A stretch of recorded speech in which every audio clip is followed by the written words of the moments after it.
सुना था तुम परम ज्ञानी हो बुद्ध। जान के आश्चर्य हुआ कि कांटा तुम्हें भी चुभता है। अब तो गली गली ये बात ना उठेगी कि तुम तो कोई पहुंचे हुए महात्मा हो। ये कांटे हमने बिछाए हैं। इस गांव में तुम्हारा स्वागत नहीं। हर दिन अनाज भिक्षा में मांग कर ले जाते हैं। चलो चलो, दूसरे गांव का रास्ता लो। मेरा आप लोगों से अनुरोध है कि मुझे अपने गांव में भिक्षाटन करने दें।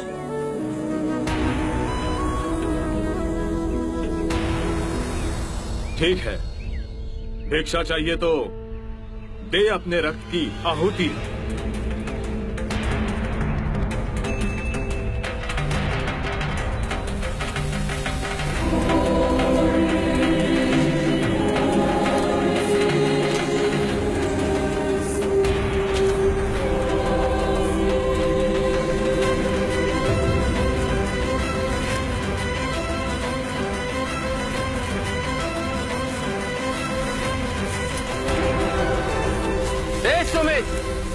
रास्ता बुहारा तो इस गांव से तेरा दाना पानी उठ जाएगा।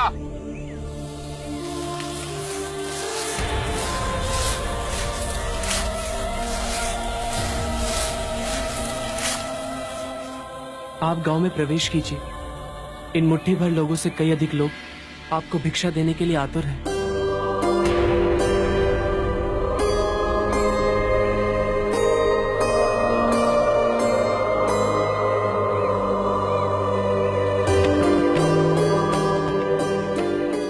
आप मुझे ना छोड़ें।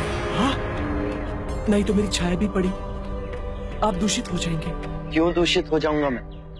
तुम भी हम सभी की तरह मनुष्य ही हो, और एक मनुष्य का स्पर्श दूसरे मनुष्य को कैसे दूषित कर सकता है? केवल लालच, घृणा, मोह, तृष्णा हम ही मनुष्य को दूषित करते हैं। और तुम जैसा मनुष्य जिसमें इतना प्यार भरा हो, वो केवल दूसरों को सुख ही दे सकता है, दुख नहीं। कैसे महात्मा हो तुम? तुम्हें तो जाति वर्ण का ज्ञान भी नहीं है। चोला पहने कोई सन्यासी नहीं होता। अरे पाखंडी हो तुम, पाखंडी। जो मानव से उसकी मानवता को छीनता है, पाखंडी वो होता है। यदि मुझे पाखंडी कहे आप सभी को संतोष मिलता है तो ये उचित है, परंतु इस मनुष्य में भी हमारी तरह प्राण बसे। इसे नीचा कहे, इसका तिरस्कार करना सबसे बड़ा पाखंड है। यदि जानते नहीं हो तो मैं बता दूं, ये धर्मशास्त्र है। पाखंड कैसे हुआ? जिस मिट्टी से सारी मानवता का सृजन हुआ उसी से इसका भी हुआ। मानव और मानव में भेद कर आप सृजनकर्ता पर कीचड़ उछाल रहे हैं।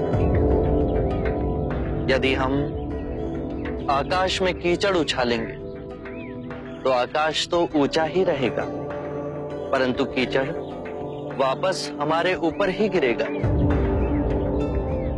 आकाश ने तो भेद नहीं किया, वो हम सभी को एक पिता समान ढके हुए है। ये धरती धान उपजती है, इसने हमारे साथ भेदभाव नहीं किया। ये हवा हम सभी के लिए समान बहती है। पानी हर प्यासे की तृष्णा को बुझाता है। जब प्रकृति भेदभाव नहीं करती तो हम मनुष्य में भेदभाव क्यों करते हैं? यदि ऐसा है तो इसे संघ में भिक्षु क्यों नहीं बनाते? बहुत अच्छा सुझाव दिया आपने। सुनीत, क्या तुम भिक्षु बनना चाहोगे? मैं अछूत, आप जैसे महात्मा का भिक्षु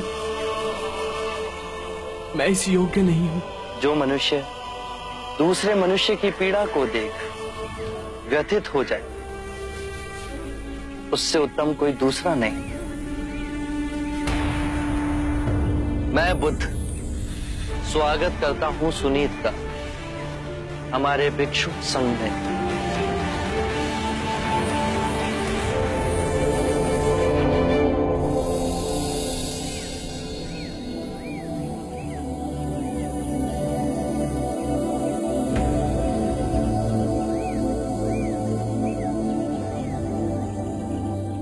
सारा जीवन किसी ने दया के दो शब्द ना कहे मुझसे, और आज इतनी करुणा बरसी है।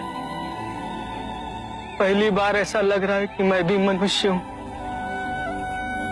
पर जो मैं कर रहा हूं यह अधर्म तो नहीं? जो अधर्म आज तक हुआ वो अब नहीं होगा। हर मनुष्य में चेतना का द्वार है, बस उसे ही अपनी संभावना को पाना है, अपनी गरिमा पे पुनः लौटना है।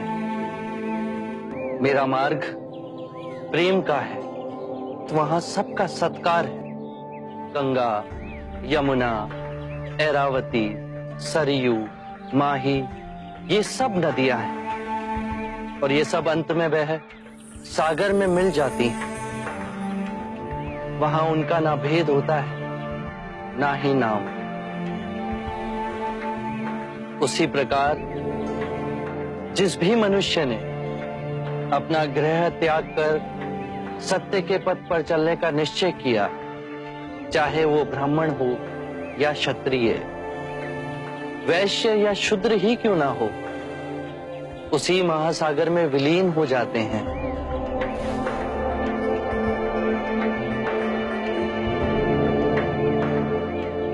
हर मनुष्य के अश्रुओं में नमक होता है, उसके लहू का रंग लाल होता है। ये भेद मनुष्य ने मनुष्य को उत्प्रेरित करने के लिए बनाए। आज